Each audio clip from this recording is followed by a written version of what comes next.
The dark night of the soul is one of the most intense experiences someone can go through in their life.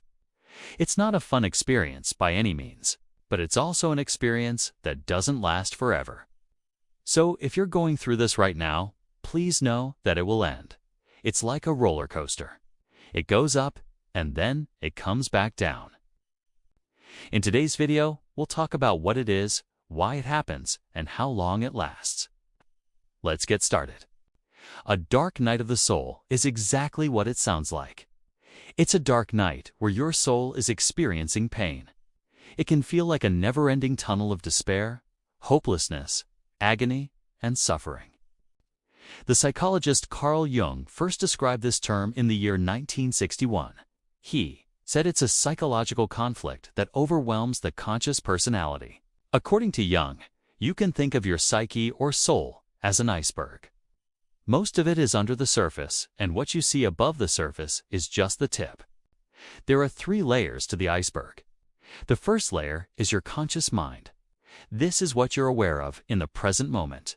For example, right now you're listening to my voice. You're aware of the room that you're in, or maybe you're outside. Maybe you're driving in the car.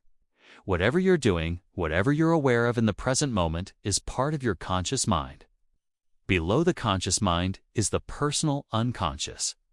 This is where memories, feelings, and thoughts are stored that you're not currently aware of, but that you can access fairly easily.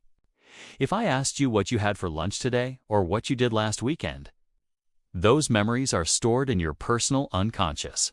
You don't have them in your conscious awareness, but you can access them fairly easily. And then below the personal unconscious is the collective unconscious. This is where all human memories, feelings, and thoughts are stored that all humans have ever had.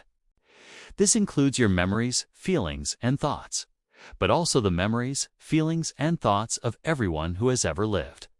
So what does this mean? Well, it means that there's so much more below the surface than what we're aware of. When you're having a dark night of the soul, it's like all of the ice breaks free from the iceberg and crashes down into the water. Your conscious mind becomes overwhelmed with what's in your personal unconscious, and even the collective unconscious. It can feel like too much to handle. You may feel overwhelmed with emotions you didn't even know you had. It's like the dam breaks and everything floods out. It can happen for a variety of reasons. Some common ones are going through a major life transition or event, positive or negative. For example, getting married, having a baby, losing a loved one. Getting fired from a job or retiring, moving to a new place, experiencing a traumatic event and not having control over your life. For example, being diagnosed with a chronic illness. You may feel helpless and at the mercy of your situation, experiencing grief and feeling like you can't stop crying. Going through a dark night of the soul can be extremely painful, and you may wonder why it's happening. Why do I deserve this? What did I do to deserve this? Please know that you don't deserve it. You didn't do anything wrong. Sometimes it just happens. It's like the weather.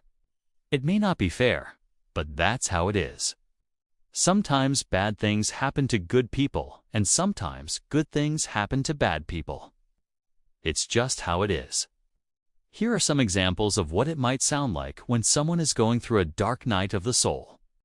I'm so tired of being sick. How will I ever get better?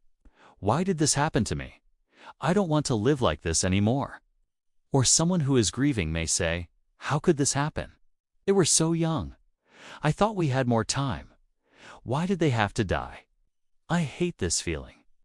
You may feel completely overwhelmed and stuck, like you can't take another step. You can't take another breath. It can feel like you're drowning in a dark ocean without any land in sight. You may feel disconnected from yourself, from others, and even from reality itself. Time may seem to stand still, and you may wonder if you'll ever feel whole again. If you're going through this right now, please know that it will pass. Even though it may not feel like it, it will pass. It may help to remember that you've been through hard times before.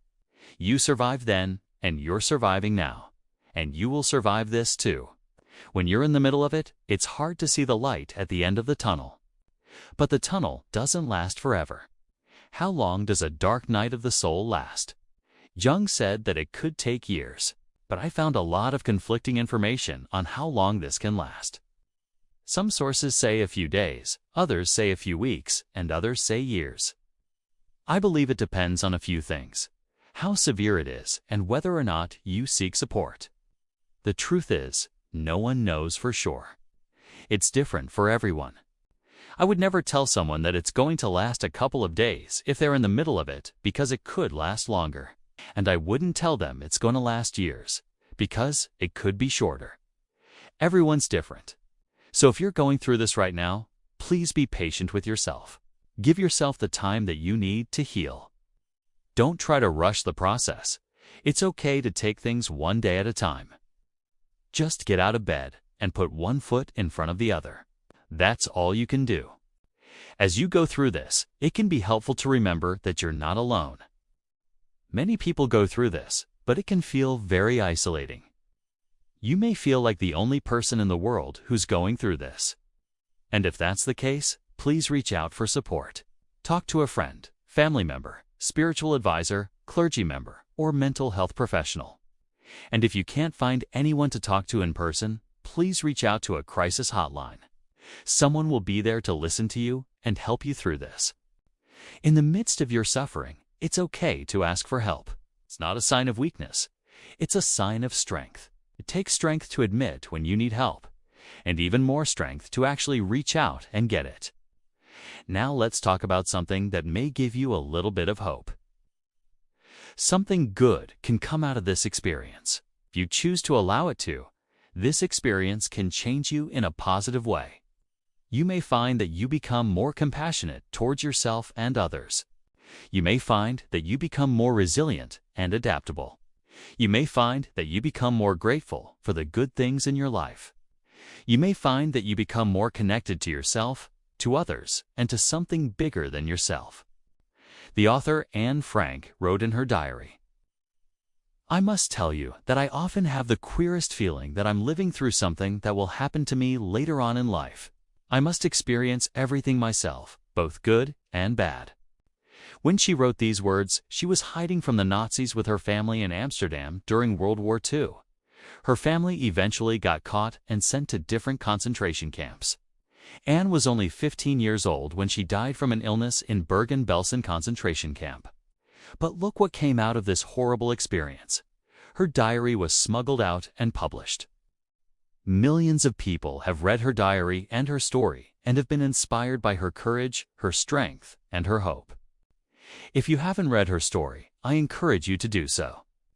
Again, if you're going through a dark night of the soul, please know that it will end. Take care of yourself. Be patient.